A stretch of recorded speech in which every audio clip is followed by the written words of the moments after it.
नमस्कार, मैं राकेश वर्मा। मित्रों, सबसे पहले आज विश्व मानसिक दिवस है, मतलब मेंटल हेल्थ दिवस है। आज का जो मेरा विषय है वो इससे रिलेटेड है, मतलब आपका मेंटल हेल्थ कैसा है ये आप उस आधार पर समझ सकते हैं कि अगर आपने समाचार चैनलों को देखते ये नहीं समझ लिया कि ये समाचार चैनल किसका है, तो आप समझिए कि आपको अपने आप पर विचार करना चाहिए। क्योंकि समाचार चैनल अब टोटल पक्षपातपूर्ण, दलीय आधार पर, धार्मिक आधार पर, जातीय आधार पर उन्माद फैलाना, उन्माद बनाना, खबरें प्लांट करना, खबरों में से खबर के नाम पर लोगों को बेखबर करना और गलत खबरें देना, आजकल पत्रकारिता ये हो गया है। हो सकता है लाखों में, हजारों में कोई एक पत्रकार हो जो ईमानदार हो, वफादार हो, देश के प्रति जिम्मेवार हो। ऐसे लोगों को आजकल कोई पूछ नहीं रहा है, मतलब उनका पूछ नहीं। मुझे बड़ा अफसोस है ये कहते हुए कि मेरा मानना है कि अगर आप पत्रकार हैं तो फिर आप चैनल के मालिक नहीं हो सकते, अखबार के मालिक नहीं हो सकते। और अगर आप अखबार और चैनल के मालिक हैं तो फिर आप पत्रकार नहीं हो सकते। और दोनों का समावेश बना करके काम करें, ऐसा बड़ा कम देखने को मिलता है कि मालिक अपना बिजनेस देखे, पत्रकारिता पर ध्यान न दे, वो पत्रकारों के जिम्मे छोड़ दे, और पत्रकार अपने पत्रकारिता पर ध्यान दे, वो मालिक के बिजनेस के तरफ ना देखे। ऐसा नहीं। उसका उदाहरण है कि आपको देखते होंगे कि चैनलों पर हर जगह ये चर्चा होती है कि फलाना नेता पहले ये था, अब ये हो गया। ये हर जगह सुनने को मिलता है। मैं भी कई बार कहता हूँ कि जी लालू जी का परिवार, जी वीरेंद्र बाबू नमस्कार, लालू जी का परिवार वेटरनरी अस्पताल के 84 वार्ड में था, आज अरबों में हो गया। मुलायम सिंह का परिवार साइकिल कर्जा लेकर के लिया था, आज दुनिया की सबसे महंगी गाड़ी। ये बिल्कुल हम लोग कहते हैं, चूँकि लोकतंत्र में नेता जिम्मेवार है और सीधा सीधा उसका जिम्मेवारी है, उसका आलोचना होता है। लेकिन आज तक हम ये कभी चर्चा नहीं है कि कल बसों में धक्का खाने वाला पत्रकार आज BMW में चलता है, कल सड़कों पर 2 रुपया दे दो, 5 रुपया दे दो, नाश्ता करा दो, खाना करा दो वाला इस्ती वाला पत्रकार चैनल का मालिक बना हुआ है। कई समाचार चैनलों में सीधा सीधा देश के नामी उद्योगपति का पैसा लगा है, उन्होंने चैनल खरीदा है। पहले भी अखबार बिरला जी के हुआ करते थे, हिंदुस्तान पेपर बिरला का अखबार है। ऐसे लोगों ने ही समाचार को शुरू से आयोजित किया है। मैं नहीं लगता कि किसी गरीब आदमी का कोई अखबार हो, लेकिन तब अखबारों में मतलब था।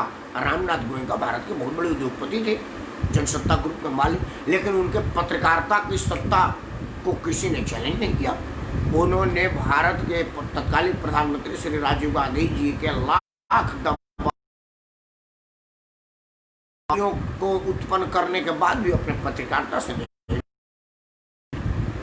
और से उन्होंने बोफोर्स दलाली, क्वात्रोची जैसे डॉक्यूमेंट्स, वो ये नहीं डरे कि ये कांग्रेस की सरकार है, क्योंकि तब तो लोगों को पता भी नहीं था ना कि कांग्रेस जाएगी। 415 सीट जीता हुआ है आदमी के विरुद्ध चट्टान की तरह से खड़ा होना। मैं ऐसे पत्रकारों से पत्रकारिता सुब्रमण्यम स्वामी थे, गुरुमूर्ति साहब थे, उन लोगों को मैं सादर प्रणाम बोलता हूँ। आपके सामने सिर झुकाता हूँ कि आप एक बहुत बड़ी शख्सियत है और आपने लोगों को बताया है कि पत्रकारिता का पावर क्या है। अब आते हैं आज के पत्रकारिता पर। आज की पत्रकारिता है आप पालघर निहत्थे साधुओं को अतताई भीड़ के सामने पुलिस वालों ने पकड़ा दिया। अब आप देखिए कि उसमें अलग अलग समाचार का अलग अलग रिपोर्टिंग है। कोई समाचार कहता है कि उन्मादी भीड़ ने 2 व्यक्तियों को मारा, कोई समाचार कहता है कि गुंडों ने अपराधियों को मारा, कोई समाचार कहता है कि मतलब अलग अलग। मैं आज की बात करूं तो ताजा समाचार याद होगा आपको, अब याद होगा, नजर में कई लोग पुराने हैं क्योंकि कई लोगों को याद नहीं होगा। नहीं, आज का समाचार, आज का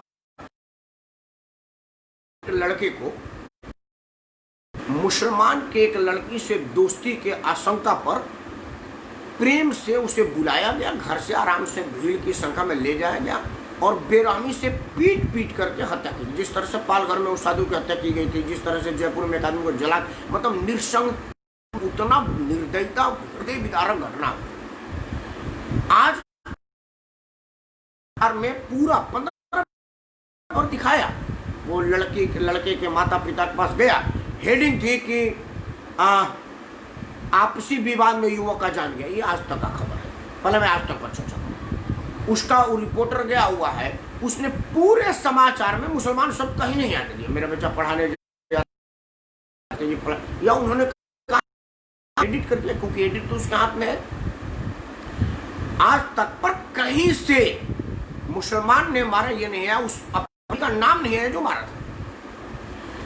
आज तक के समाचार में एपी सिंह पर एबीपी के न्यूज रिपोर्टर बहुगुणा ने, प्रतिभा बहुगुणा ने कहा कि 288A के अंतर्गत आप पर केस बनेगा क्योंकि आपने पीड़िता का नाम लिया है।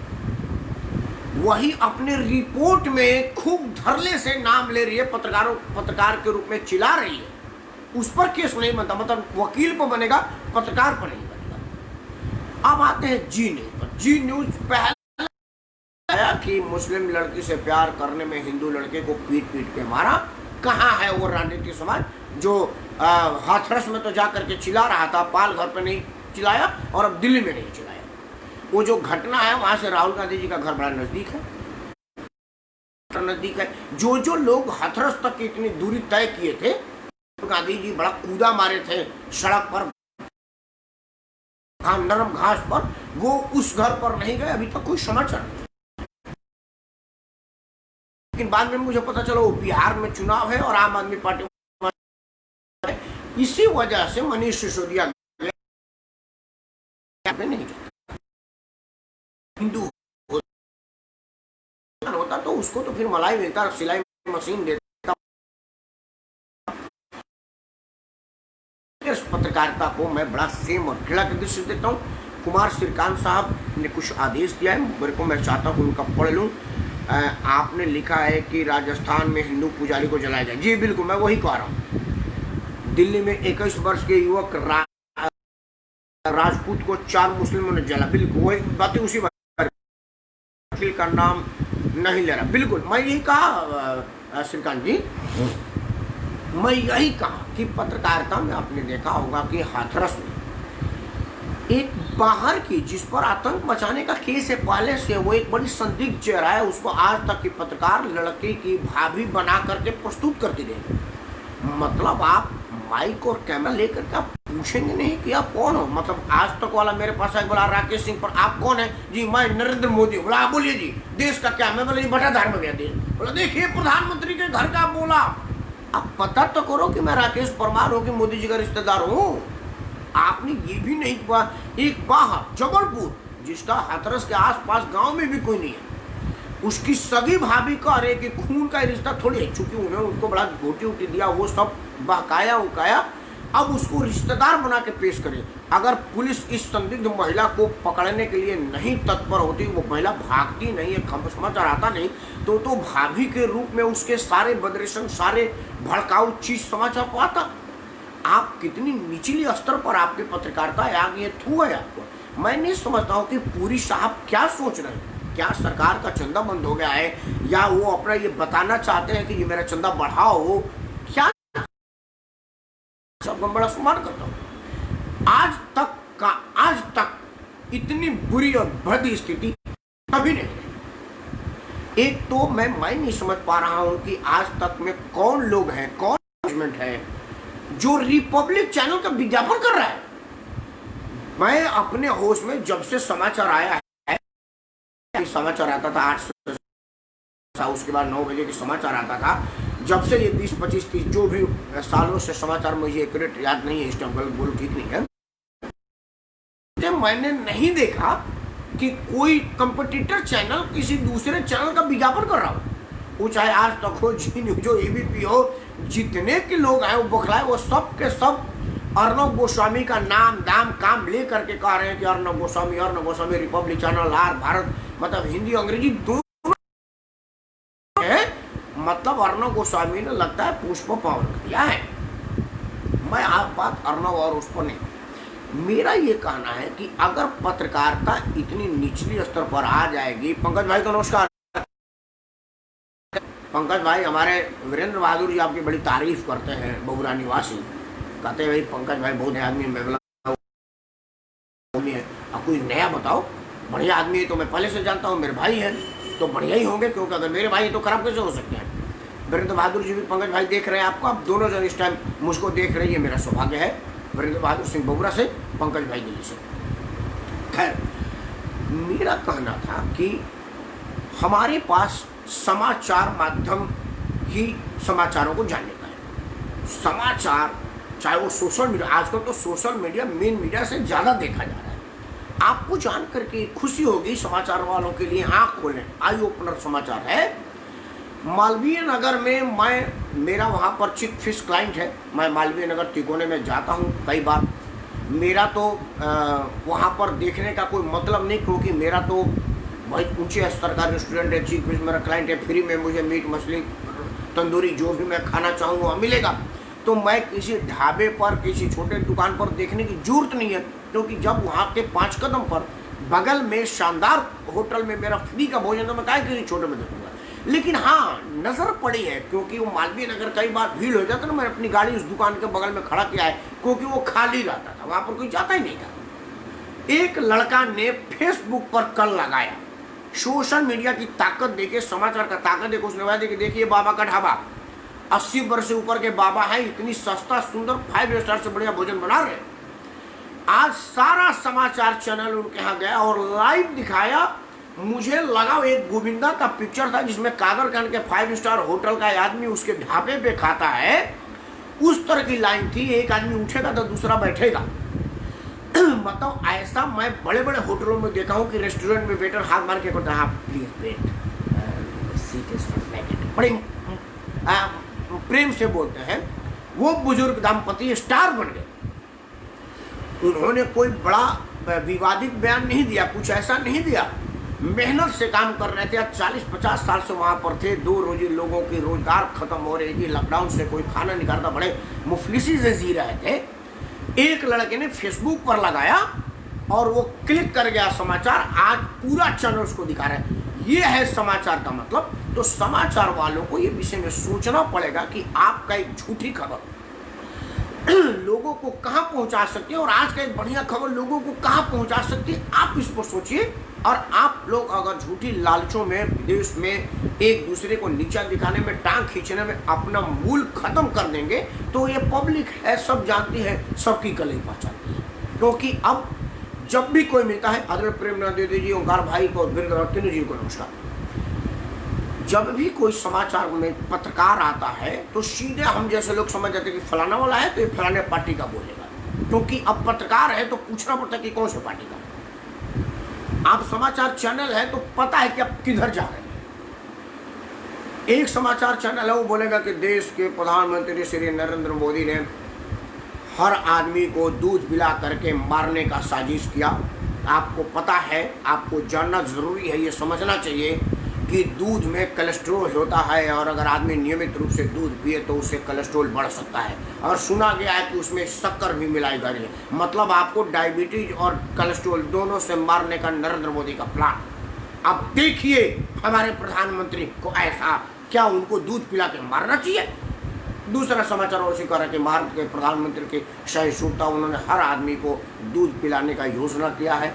ये पहले वाली सरकार भी कर सकती थी, बजट वही है, फंड वही है, सब कुछ वही है, लेकिन सिर्फ निजाम बदला है, अब हर आदमी का हाथ में दूध है। वही तीसरा समाचार आए कि देखिए यहाँ कई जगह पानी की समस्या है, औरतों को कई किलोमीटर से आना पड़ता है, और कहीं दूध की नदियाँ बह रही हैं। ये सरकार, मतलब हर समाचार चैनल उसको अपने तरीके से डाल। बड़ा मुश्किल बात है कि हम जैसा आदमी देखता है तो वो देखता है कि दूध पिला के मारने का प्रधानमंत्री, तो मेरा दिमाग घूम जाता है यार, सही में मोदी मारने का प्लान कर रहा है यार। वो सही में दूध में कोलेस्ट्रॉल होता है, और अगर चीनी मिला दिया तो साला शुगर भी बढ़ जाएगा। फिर जब विज्ञापन आया दूसरे चैनल में तो आ रहा है कि हर घर में दूध का व्यवस्था प्रधानमंत्री से। बढ़िया, कितना बढ़िया प्रधानमंत्री यार, बताओ आज तक किसी ने नहीं सोचा था कि गरीब भी दूध पिएगा, बहुत बढ़िया प्रधानमंत्री है। तब तक यहाँ पर विज्ञापन है, तीसरे पर लगाया तो वहाँ आ रहे हैं कि कहीं पानी के लिए आदमी मर रहा है, यहाँ दूध भर। हम कहें यार बिल्कुल ठीक है यार, पहले पानी जरूरी है, दूध बढ़ा। मतलब आप शाम होते होते पगला जाएंगे हम कि क्या करें। आज विश्व स्वास्थ्य मानसिक स्वास्थ्य दिवस है, आज कम से कम मानसिक स्वास्थ्य को मजबूत करके रखा जाए। और मजबूत करके अगर आप अपना मेंटल हेल्थ स्ट्रांग करके नहीं रखेंगे तो आप टोटल पगला जाएंगे। हमारे समाचार चैनल वालों आपको पगला देंगे। मित्रों, समाचार चैनल अपनी विश्वसनीयता करीब करीब हो गया है। निष्पक्षता तो अब खैर रहा ही नहीं, समाचार और निष्पक्षता दो अलग अलग बातें हैं। मतलब जिस तरह से दूध और तेजाब एक साथ नहीं रह सकता, दूध और नींबू का रस एक साथ नहीं रह सकता, उसी तरह से विश्वसनीयता, निष्पक्षता और समाचार अब नहीं रहा। समाचार बताने का नजरिया, समाचार दिखाने का नजरिया सब बदला हुआ है। लेकिन ये लोकतंत्र के लिए अशुभ है, क्योंकि हमारे पास खबर जानने का जरिया संचार माध्यम ही है, चाहे वो सोशल मीडिया हो या मेन मीडिया हो। बहुत खुशी की बात है, बहुत बढ़िया बात है कि सोशल मीडिया पर भी अब खबरें आ रही हैं। लेकिन सोशल मीडिया में क्षमा चाहते हुए कहूँगा, क्योंकि मैं भी सोशल मीडिया पर बोल रहा हूँ, ये जो आप लोग देख रहे हैं आप भी सोशल मीडिया के लोग हैं।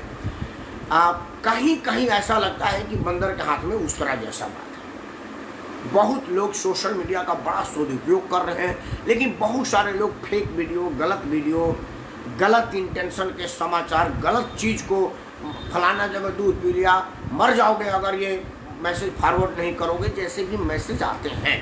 और गुड मॉर्निंग गुड इवनिंग के तो आपका गैलरी भर जाएगा। अगर आपने सवेरे मोबाइल को ऑन किया, तब तक आप अभी ऑन करें 1.5 मिनट के अंदर आपका गैलरी भर गया गुड मॉर्निंग गुड इवनिंग, फूल पत्ती, और वही रोज आता है, वही गुलाब में नीचे लिखा हुआ है गुड मॉर्निंग।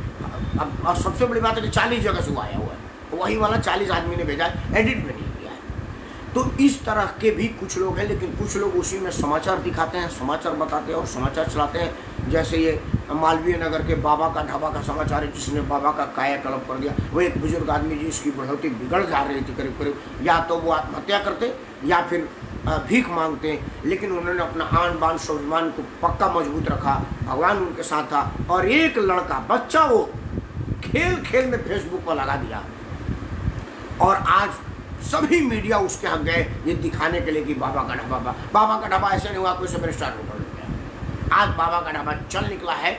आज मैं स्वयं देख करके आया हूँ, क्योंकि मुझे मालवीय नगर जाना पड़ा। बाबा का ढाबा की जय हो।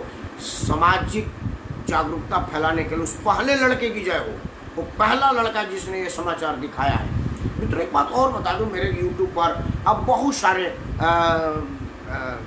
स्ट्रीट फूड के आ रहे हैं। मुझे पता नहीं था कि हमारे आश्रम चौक में मैं रोज़ गाड़ी का वहाँ सर्विसिंग कराता हूँ, और जब तक 1-1.5 घंटा हो क्या खाए का मुश्किल होती थी, तो मैं घर से सेव वगैरह ले करके जाता था। कई बार मैं कहता था कुछ और चना ना रख देना अंकुरित, क्योंकि मैं रास्ते में खा लूँगा। एक बार एक ढाबे वाले ने बताया कि जी वहाँ पर बड़ा बढ़िया स्ट्रीट फूड बनता है, वो फलाना ये वो दुनिया जहान।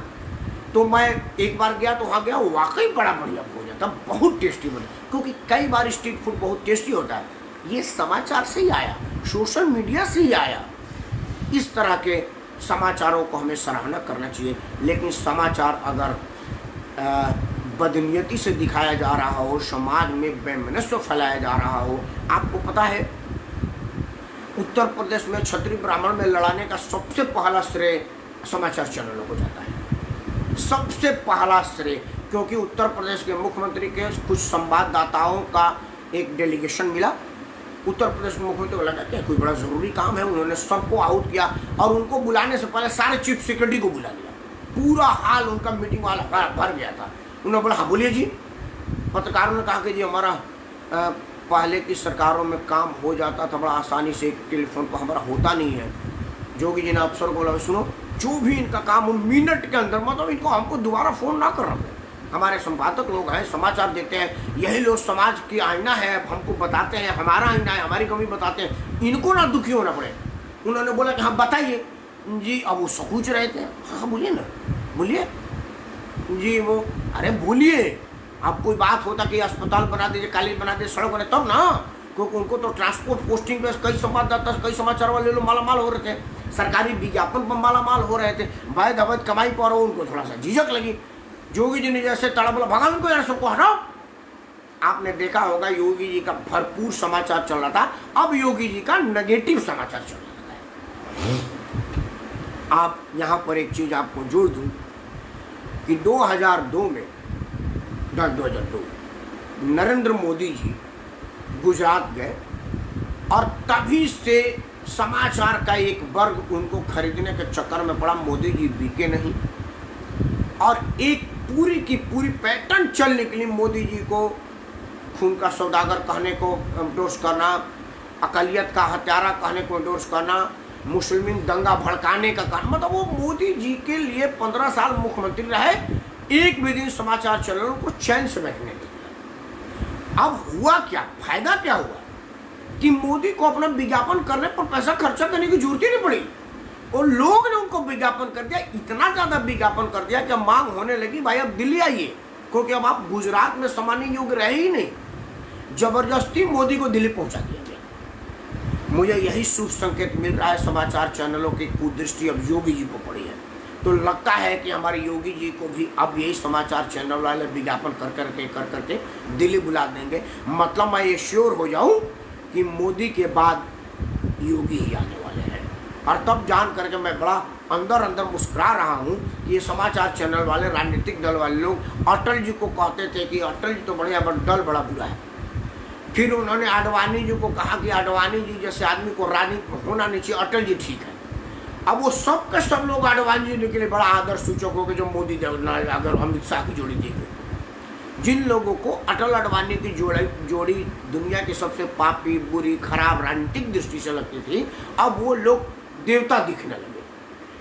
कांग्रेस के तरफ से श्रद्धेय आडवाणी जी के प्रति आदर सूचक और सम्मानजनक शब्द आने लगा। मैं हंस रहा था कि वही पत्रकार हैं जिन्होंने आडवाणी जी को कहा था कि इन जैसे लोगों को राजनीति में नहीं होना चाहिए, आज वो उनको भगवान नजर आने लगे हैं। अब कल्पना कीजिए कि अगर मोदी जी के बाद योगी जी आ जाए तो उनकी क्या स्थिति। धन्य हो समाचार वाले, आप योगी जी के पीछे पड़े हैं, आप इसी तरह से उनके पीछे पड़ते रहिए। हिंदू मुस्लिम देख लेंगे हम लोग, क्षत्रिय ब्राह्मण कभी नहीं लड़ेगा, चिंता मत करो। 2-4 बेबुद्धि वाले लोग इधर उधर के बयान देते हैं, उससे कुछ नहीं होता। लेकिन ये जरूर होगा कि दिल्ली में आप योगी जी को कब्जा करवाने के प्रति अपनी सर्वोच्च योगदान देंगे, क्योंकि आपके बेबुद्धि, आपकी पथभ्रष्टता, आपकी मानसिक इलनेस, आज मानसिक स्वास्थ्य दिवस है, आपका मानसिक अस्वस्थता जिसके प्रभाव से समाचार दिखा रहे हैं, लगता है इस देश को एक बढ़िया प्रधानमंत्री ले आकर के देगा।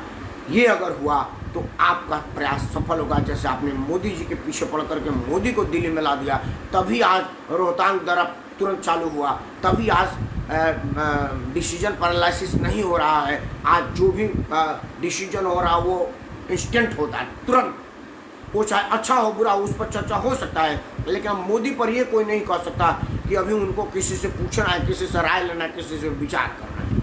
ये इल्जाम तो कम से कम नहीं लगता। मोदी जी को अच्छा लगा तो यस, बुरा लगा तो यस। ये नरेंद्र मोदी का स्टाइल है। और अगर मुझे मोदी मिला और आपकी बदनीयती, समाचार चैनलों की बदनीयती से शायद योगी मिल जाए, तो ये एक आपका एहसान ही होगा, इस देश को उपकार ही होगा देश पर। इस बीच आप सबसे हाथ जोड़ के प्रार्थना है कि आप सबके हाथ में समाचार चैनलों को ठीक करने का अधिकार है। आपको पता ही चल गया, और टीआरपी मीटर घोटाले के विषय में अब तो दुनिया जान गई। कई लोगों को पता नहीं था, अब सबको पता चल गया। उनके पास एक जैसे हमारे पास है ना, मैं देखता हूँ कि कई लोगों ने देखा, कई लोग शेयर किए, कई लोग लाइक किए, कई लोग कमेंट किए, किन किन लोगों ने कौन कौन से ग्रुप में देखा, ये सब आता है। यहाँ तक भी आता है कि यूपी में कितने लोगों ने देखा, मेरे होम टाउन में कितने लोगों ने देखा, ब्रोड में कितने देखा, ब्रोड में किस शहर में देखा। अब भारतवर्ष के जिले के विवरण आते हैं कि बलिया के कितने लोग देखे, गाजीपुर के कितने लोग देखे, आदरणीय प्रेम दीदी जी नागपुर से देखते हैं तो नागपुर में आता है कि मेरे कितने लोगों ने देखा। ओंकार भाई बक्सर से देखते हैं तो बक्सर में आता है। वीरेंद्र बहादुर जी आरा से देख रहे हैं तो आरा में आता है कि आरा में 10 लोग देखे, 20 लोग देखे। तो मेरे जैसा छोटे से मोबाइल में इतना फंक्शन है तो समाचार चैनलों के पास तो होता ही होगा। समाज इसमें भी आता है कि कौन सी उम्र भर के लोग हमारा देख रहे हैं, महिला कितना देख रही है, पुरुष कितना देख रहा है, महिलाओं में किस उम्र का देख रहा है, वो सब अपने आप आ जाता है सेटिंग में जाने पर। तो समाचार वालों के पास तो इससे भी बड़ा सॉफ्टवेयर होगा। जहाँ आपने उनका मोबाइल स्विच ओवर किया, सबने ये आज तक कल तक आपके घुटनों पर होगा और कहेगा कि बोलिए मेरे आका, आपको कौन सा खबर चाहिए, क्योंकि उनको आप ही के बल पर अपने आप को बेचना है, आपको बेचना है। वो असल में आपको बेचते हैं। अगर आप अपने आप को कंट्रोल कर ले कि मैं तेरा समाचार नहीं देखूंगा, तो आपके ही समाचार में आएंगे। एक बात तो जरूर है, संजय पांडे जी को नमस्कार, एक बात तो जरूर है कि आप चाहे अर्णव गोस्वामी के पक्ष में हो या ना हो, उसको पसंद करें या ना पसंद करें, इग्नोर नहीं कर सकते। ये अर्णव गोस्वामी ने अपने समाचार के प्रेजेंटेशन से साबित कर दिया। आज स्थिति ये है कि सारा समाचार चैनल अर्णव गोस्वामी की कॉपी कर रहा है। वो उछल कूद मदारियों जैसी अब सभी समाचार चैनलों में आ गई। मैं ऐसे पत्रकारों को जानता हूं जिस पत्रकारों ने कहा था कि मैं ऐसे ऐसे करके समाचार प्रसारित नहीं करता, वो ऐसे ऐसे करके समाचार दिखा रहे हैं। धन्य हो अर्णव गोस्वामी कि तूने सारे ट्रेंड बदल दिए। मित्रों, समाचार चैनलों की बदनीयती, समाचार चैनलों की साजिश और समाचार चैनलों के एक तरफा रिपोर्टिंग पर आज का मेरा कार्यक्रम था। मैं बड़ा दुखी, क्षोभ और गुस्से से ये कह रहा हूँ कि समाचार चैनल वाला अगर हिंदू के मरने पर बताता है कि दलित लड़की का ठाकुरों ने किया बलात्कार, पीट पीट करके नृशंस हत्या, तो उन्हें ये भी कहना चाहिए था कि मुसलमानों ने एक ठाकुर पुत्र को पीट पीट करके किया हत्या, ये नृशंस हत्या है। लेकिन वो समाचार चैनलों के मुंह में दही जम जाती है जब एक मुसलमान एक ठाकुर को मारता है, लेकिन वही समाचार चैनल चिखाड़े फाड़ फाड़ करके लाइव 12-12, 24-24 घंटा यही दिखाते हैं कि दलित लड़की को ठाकुर ने किया बलात्कार, क्षत्रिय ने किया ब्राह्मण की हत्या, ब्राह्मणों ने की क्षत्रिय की हत्या। अगर आपको हिंदू में आती है तो आपको जात, धर्म, नाम सब याद आ जाता है। और अगर मामला आपके बाप का होता है, मैं गुस्से में ये कह रहा हूँ, तो आपको अपने पिताजी का नाम याद नहीं आता। बहुत अफसोस, बहुत शर्म की बात है। अगर ऐसे रहेंगे तो आप धिकार के साथ रहे। आज तक थू उन सभी समाचार चैनलों पर थू है, धिकार है जो लोग धर्म के आधार पर, जात के आधार पर बदरशन फैला करके अपनी रिपोर्टिंग करते हैं। ईश्वर उनको सद्बुद्धि दे। और आप सबसे प्रार्थना है कि ऐसे समाचार का बहिष्कार करें। कोरोना अभी गया नहीं है। ओंकार भाई जी को स्पेशल कहना चाहूँगा, वीरेंद्र बहादुर जी को कहना चाहूँगा कि बिहार में चुनाव है, नेताजी आएंगे। वीरेंद्र बहादुर जी तो खैर अपने पार्टी के स्टार प्रचारक ही हैं, इनको कई जगह प्रचार करने जाना पड़ेगा, कई लोगों से मिलना पड़ेगा। बाबू वीरेंद्र बहादुर सिंह जी, आप अपने आप को बचा कर रखिए, क्योंकि जब तक दवाई नहीं तब तक ढिलाई नहीं, कोरोना का ही डायलॉग है। आप स्वस्थ रहें, हमारे सारे दर्शक स्वस्थ रहें, कोरोना से कुछ हुए नहीं। इन्हीं शब्दों के साथ मैं राकेश परमार आप सबको सादर प्रणाम करता हूँ। समाचार वाले को सद्बुद्धि दे, ये भी प्रार्थना है। जय हिंद, वंदे मातरम।